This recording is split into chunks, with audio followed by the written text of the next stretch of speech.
À quoi ressemble l'humain moyen de votre région? Vous le croisez probablement chaque jour dans une autre auto à un feu rouge ou à l'épicerie la fin de semaine, mais vous ignorez probablement son avis sur les petites choses ou les questions du quotidien. À TVSO, on veut dresser le portrait parfait de l'humain moyen du sud-ouest de la Montérégie. On va en savoir le plus possible sur ses goûts et ses habitudes. Est-ce qu'il aime la coriandre? Est-ce qu'il chante bien? Est-ce qu'il prend sa douche le matin ou le soir? Est-ce qu'il pense que le golf est un sport? Bref, est-ce qu'il vous ressemble? On vous offre 12 épisodes sur 12 thèmes différents. Puis à la fin de notre grand sondage, vous saurez à peu près tout ce qu'il faut savoir sur les gens que vous croisez à chaque jour, mais avec qui vous n'avez pas nécessairement la chance de discuter. Bienvenue à TV Sondage.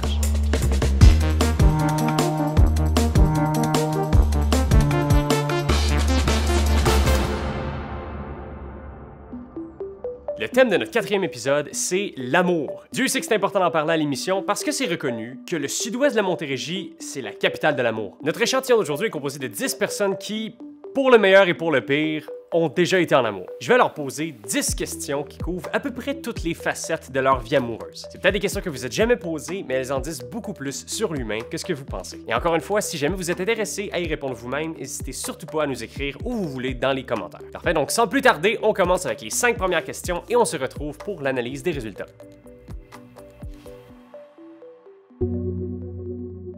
Es-tu en couple? Si oui ou sinon, depuis combien de temps? Je suis en couple depuis 8 mois. Voilà. Ouais, ma plus longue relation à vie. Est-ce que tu es en couple, papa? Non. Non? OK.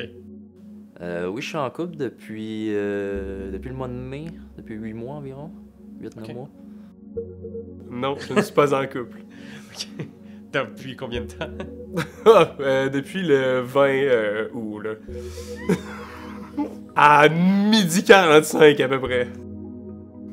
Je suis en couple depuis 13 ans. 13 ans. Bientôt 14. Ouais, 14 ans. Est-ce que tu es en couple? Si oui, sinon, depuis combien de temps? Oui, ça va faire 10 ans cette année. Oui, je te dirais 6 mois. 6 mois, OK. Peut-être 8. Faudrait que je demande, ouais. Je ne suis pas en couple. OK, depuis combien de temps? Ça fait 2 mois. 2 mois. Ouais. OK. Ouais, j'ai été 5 ans avec quelqu'un, puis voilà 2 mois, ça a terminé. Non.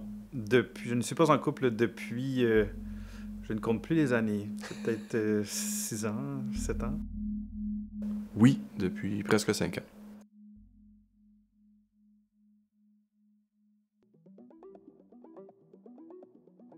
Crois-tu que c'est possible de trouver une âme sœur? Je pense que oui. Je pense pas qu'il y a juste une âme sœur, que c'est comme biblique, que c'est magique, que t'as quelqu'un avec qui tu t'es fait pour être ensemble. Sauf que t'as une personne avec qui tu peux avoir énormément de complicité, puis que t'as des sentiments constamment avec elle, puis que tu vas être capable de développer une vie, puis d'être heureux. Je dis pas que c'est la seule personne, mais c'est celle-là que tu pognes, puis que ça marche, c'est elle ton âme sœur. Oui. Dépendant de ce qu'on entend par âme sœur, oui, je pense que tu peux trouver quelqu'un avec qui tu passes pour le reste de ta vie, mais si on entend âme sœur dans le sens qu'il y a juste une personne faite pour toi, non, je pense qu'il peut y avoir plusieurs personnes avec qui tu peux passer le reste de ta vie, justement. Faut juste en trouver une de ceux-là. Oui. Oui, mais je pense qu'il en existe plusieurs. Je pense pas qu'il existe juste une âme sœur pour quelqu'un d'autre. Je pense qu'il y a plusieurs personnes avec qui tu peux avoir une connexion fantasmagorique, là. Oui. Ouais. Oui. OK. Je l'ai trouvé. Bon, c'est ça. Est-ce que tu crois que c'est possible de trouver une âme sœur? Je pense que oui. Oui. Ouais. Oui. Oui, je crois que c'est possible. Oui, tout à fait.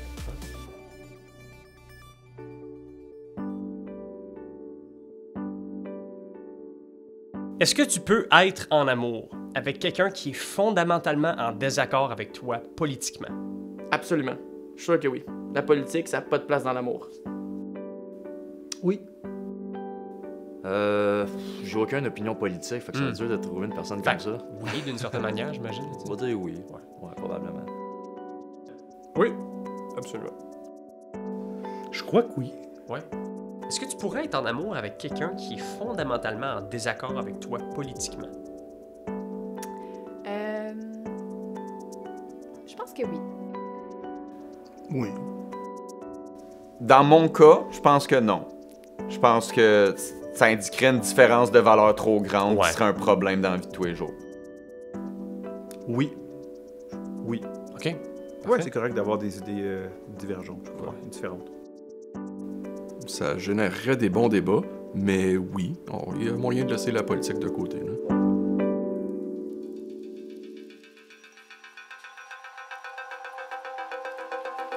Est-ce que tu as déjà été inscrit à des applications de rencontres? Oui, plusieurs. Ça marche pas. J'ai essayé plusieurs fois. J'ai eu une date. J'ai été sur des applications de rencontre pendant genre 5, 6, 7 ans, 8 ans. Même Hot or Not, quand j'avais genre 16 ans. C'était pas vraiment une application de rencontre, c'est juste pour savoir que ton estime de soi descende. Puis j'ai eu une date avec une application de rencontre, puis je me suis fait friendzone. Non, Aucun site? aucun site. Oui. Oui. Faut que je les nomme? T'es pas obligé. Oui.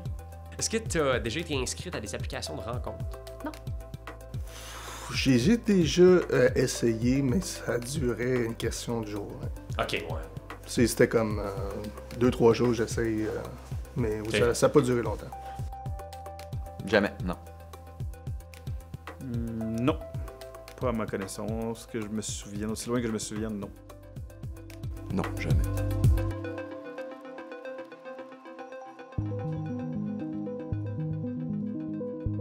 Est-ce que tu pourrais sortir avec quelqu'un qui porte le même nom qu'un de tes parents?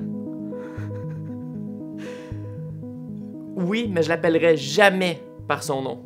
Jamais. En plus, il me dit genre. José. Non! Antonio, pis c'est une fille, ça serait wack un peu, là, mais. Ouais. Yo, Tony! Ça va, ma belle?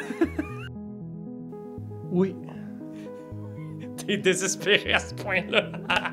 De mes parents, est-ce que tu parles de père et mère ou sœur aussi? Ben, c'est sûr que si tu sors avec une fille qui a le même nom que ton père... Ah, que mon père, que ma mère, je te dirais non. Ok, ok. Père et mère, non. Oui, pourquoi pas. C'est drôle parce que j'ai eu 3 blondes dans ma vie. Toutes leurs mères s'appelaient Don Andréane. Toutes leurs mères s'appellent Sylvie. Puis ma mère s'appelle Sylvie aussi. Fait que... Ben, j'aurais de la misère à sortir avec un homme. Fait que le nom de mon père, c'est peut-être pas. Mais oui, je pourrais sortir avec. Ouais. Oh, je crois pas. Ça serait rough, hein? Je crois pas. Est-ce que tu pourrais sortir avec quelqu'un qui porte le même nom qu'un de tes parents? Non. Oui. Mon père s'appelle Michel, fait que ça pourrait être une Michel là. Puis ma mère s'appelle Lucille, écoute. Non. Non, je penserais pas. Faudrait que ça soit le coup de foudre total puis que ça vaille vraiment, vraiment la peine. Mais je pense que ça pourrait même pas commencer. Le blocage arriverait tôt. Oui, parce que... Oui, ce serait bizarre, mais oui. Ok. Je m'étais jamais posé cette question-là. Oui, ça, c'est pas tant un problème.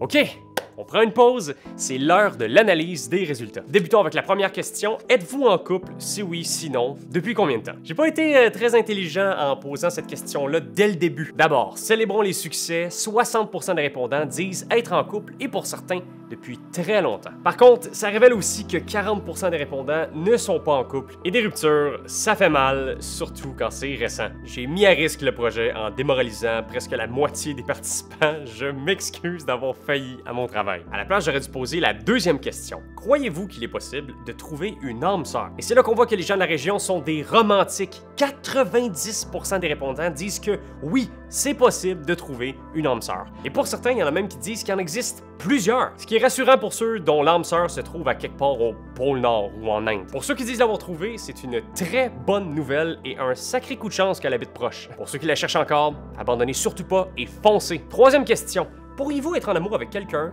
aux opinions politiques différentes? La politique, c'est pas le sujet le plus plaisant au monde. C'est pas pour rien qu'on n'en parle pas à table. En toute transparence, mes attentes étaient un non catégorique sur toute la ligne. Surtout aujourd'hui, quand il y a une aussi grande division politique de la société. À ma grande surprise, Presque 100% des répondants admettent pouvoir être en amour malgré leurs différences politiques. C'est une ouverture d'esprit que je tiens à féliciter, surtout pour des gens comme Michael qui disent absolument. On dirait qu'il tient à avoir une opinion différente de sa copine. Bref, ça fait des couples heureux et j'imagine beaucoup de chicanes au bureau de vote. Quatrième question. Avez-vous déjà été inscrit à des applications de rencontres? Ce serait très facile de se dire qu'il y a avoir un gap générationnel entre ceux qui les utilisent et ceux qui ne les utilisent pas. Mais ce serait faux, parce que la majorité de nos répondants, qu'importe l'âge, disent ne jamais avoir utilisé d'application. Et je ne vois aucune tentation de les utiliser chez ces gens-là, ils veulent rien savoir. Donc si jamais vous êtes secrètement intéressé par quelqu'un de la région, vous voulez sortir avec quelqu'un de proche, désinstallez vos applications et sortez dehors. Dernière question avant qu'on recommence.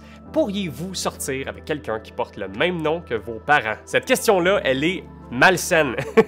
Et c'est une des meilleures pour tester les fibres amoureuses de nos participants. Et encore une fois, leur ouverture d'esprit est à célébrer. 60% des répondants admettent ne pas être dérangés par quelqu'un qui porte le même nom qu'un de leurs parents. Mais je tiens à mettre un astérisque, parce que ceux qui répondent oui à la question le font avec généralement très peu de fierté. J'ai vu la honte dans leurs yeux plus qu'à n'importe quelle autre question depuis le début de l'émission. Donc pour Noël, faites plaisir à vos enfants, faites un changement de nom pour quelque chose de super rare, du genre Jean Croustille ou Marie Marmelade, pour éviter des malaises. L'analyse est complétée, on se retrouve après les 5 prochaines questions pour l'analyse finale des résultats. Combien de temps a duré ta plus longue relation? 8 mois, puis c'est celle dans laquelle je suis actuellement. En termes d'années, bon, Ouais. 18 ans. 18 ans. 8 ans. 2 ans et 2 semaines. 16 ans. 16 ans. C'est combien de temps a duré ta plus longue relation? 10 ans. 9 ans. 5 ans. 5 ans. 10, 12 ans environ. 21 ans.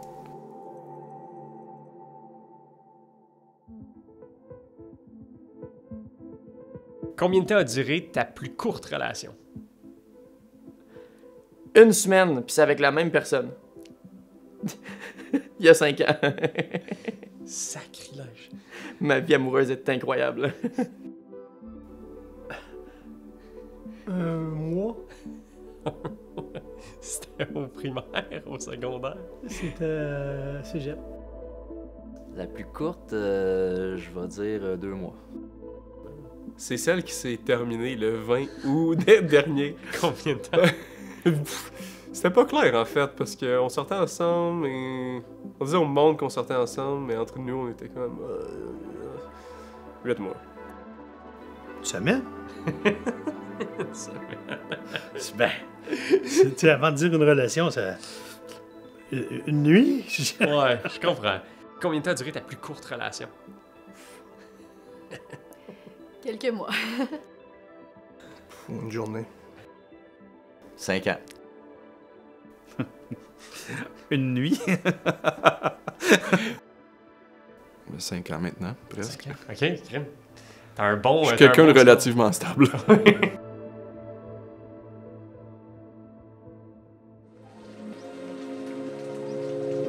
Le meilleur remède pour une peine d'amour. Ah, je vais redonner une réponse plate, mais le temps. Le temps, puis la bonne compagnie. Je te dirais faire du sport. Faire du sport. Ben, je pense que le meilleur moyen d'oublier quelqu'un, c'est de trouver quelqu'un d'autre. Fait que l'amour. Ben oui, l'amour. L'amour pour contrer l'amour. Je pense que c'est de s'occuper puis de foncer dans nos passions à 100%. Se redécouvrir, découvrir ce qu'on aime, puis pratiquer quelque chose, faire du sport beaucoup. Se mettre en santé mentalement et physiquement pour être un esprit sain dans un corps sain.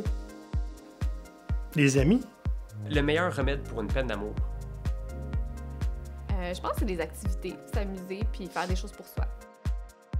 La patience. Prendre le temps de le digérer. Prendre le temps de le vivre, puis pas te stresser.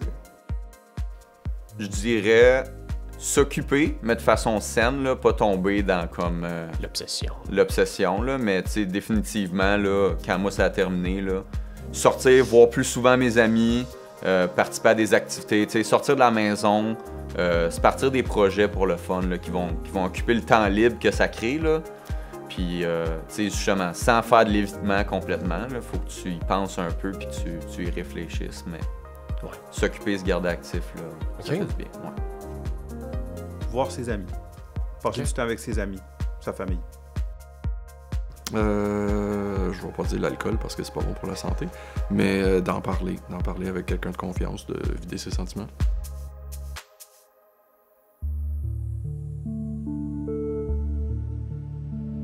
C'est quoi la langue la plus romantique?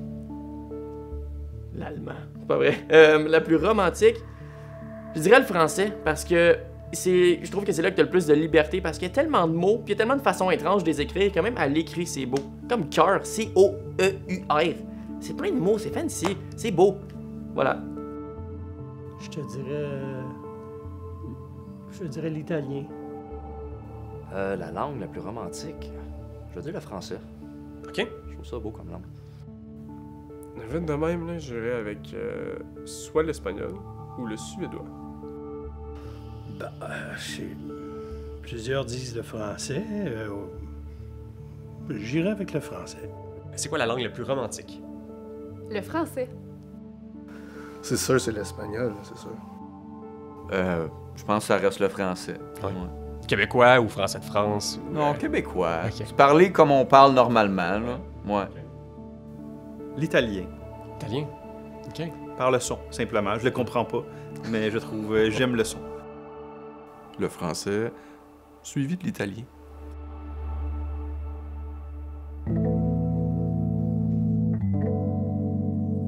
Le trait de personnalité que tu préfères chez une personne, amoureusement? L'intelligence. Je veux être capable d'avoir une conversation avec quelqu'un puis d'être capable d'être challengé intelligemment. Et je recommence ma réponse. Je vais être capable d'être challengé émotionnellement. Calice! Je vais être capable d'être challengé intellectuellement et d'avoir des conversations intéressantes. Je te dirais généreux. Ouais. Ça pourrait être ça, généreux.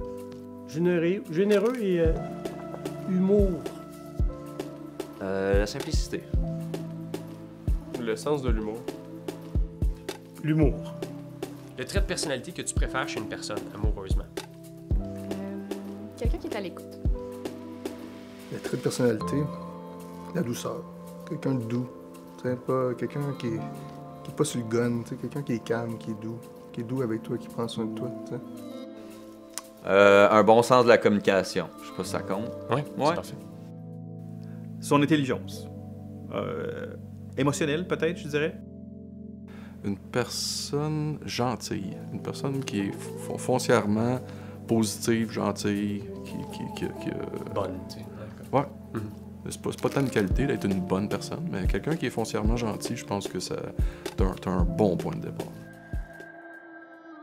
OK, de retour pour l'analyse des résultats. La 6e question était « Combien de temps a duré votre plus longue relation? » Est-ce que nos répondants aiment être en couple? J'ai le bonheur d'annoncer que oui! À part pour notre malheureux Michael, tous nos participants ont été dans des relations d'au moins 2 ans. Et même que si on exclut Michael et Marc-Olivier, nos participants ont une moyenne très impressionnante de 12 ans de relation. L'amour dans le sud-ouest de la Montérégie, c'est fait pour durer, donc sentez-vous libre de faire des plans à long terme, faites des enfants, achetez-vous des maisons. 7e question, combien de temps a duré votre plus courte relation? On fait tous des erreurs, l'important c'est de les rectifier. Et avec cette question-là, autant je m'intéresse à la durée de leur relation que je m'intéresse à combien de temps les gens de la région prennent pour voir et corriger des erreurs. Et là, les réponses sont assez variées. Une semaine, un mois, des fois c'est une nuit. Pour les données normales, comme avec Félix et David, qui ont eu les deux des relations de 5 ans, j'ai surtout l'impression que ça montre leur résilience, leur habileté à vouloir régler des problèmes amoureux. Ce sont des qualités très enviables. 8e question, quel est le meilleur remède pour une peine d'amour? Ça, c'est un peu la suite logique à la dernière question, considérant que tous nos candidats ont vécu des ruptures et s'en sont sortis à leur manière. Et à ce niveau-là, à part les amis qui reviennent 2 fois, toutes les réponses sont généralement variées. Le temps, le sport, en parler. Je pense que parce qu'on est tous différents, il n'y a pas de méthode unique pour régler toutes nos peines amoureuses. Ce que je propose, c'est d'en créer une qui va combiner toutes nos réponses. C'est-à-dire, parler de votre peine d'amour à vos amis en faisant du sport très longtemps. La 9e question, quelle est la langue la plus romantique? Cette question-là, je la pose en sachant que mondialement, il y a des préférés. Ce sont généralement toutes des langues latines et le français en fait partie. Par contre, on s'imagine le français de France plutôt que le français québécois, bizarrement. Donc, est-ce que la réponse elle est différente compte tenu du français différent avec lequel les Québécois s'expriment? La réponse, c'est non. Évidemment, il y a l'italien et l'espagnol, mais 60% des participants disent que le français est la langue de l'amour, même quand je leur mentionne la distinction entre le français de France et le québécois. Je me demande si au Népal aussi, ils décident que c'est leur langue à eux, la langue la plus romantique. On leur demandera en temps et lieu. Finalement, la 10e et dernière question de l'émission. Quel est le trait de personnalité que vous préférez chez une personne amoureusement? Je suis sûr que c'est quelque chose qui se dessine de mieux en mieux avec le temps, au fur et à mesure où les gens ont des relations et des ruptures qui leur permettent de déterminer la qualité en question. Les réponses m'intéressaient beaucoup, considérant le fait que notre échantillon a une expérience amoureuse assez vaste. Il n'y a aucune réponse anormale du genre l'argent ou la cruauté, ce qui est rassurant. À la place, les deux réponses les plus récurrentes, ce sont l'intelligence et le sens de l'humour. Je me dis que Lise Dion et Cathy Gauthier doivent être des femmes assez prisées dans la région. Le sujet de l'amour est clos. Grâce à TV Sondage, on est en mesure d'émettre quelques affirmations. L'humain moyen de la région est en couple, croit fermement en l'âme sœur, est ouvert aux opinions politiques différentes en amour, n'a jamais utilisé d'application de rencontre et pourrait sortir avec quelqu'un qui porte le même nom qu'un de ses parents, même si c'est avec beaucoup de honte. Ils ont eu toutes sortes de relations, parfois jusqu'à 12 ans, parfois seulement une journée. Ils pensent que le temps, le sport, en jaser entre amis est le meilleur remède contre une peine d'amour. Ils pensent que la langue qu'ils parlent eux-mêmes est la langue la plus romantique et ils préfèrent les gens intelligents et drôles en amour. Un message avant qu'on se quitte et vous le connaissez déjà, on est à la recherche de nouveaux candidats, que ce soit pour cette saison-ci ou la prochaine saison. Si vous êtes dans la région et que vous êtes intéressé à participer aux prochains épisodes, c'est très simple, vous n'avez qu'à m'écrire à l'adresse email au bas de l'écran.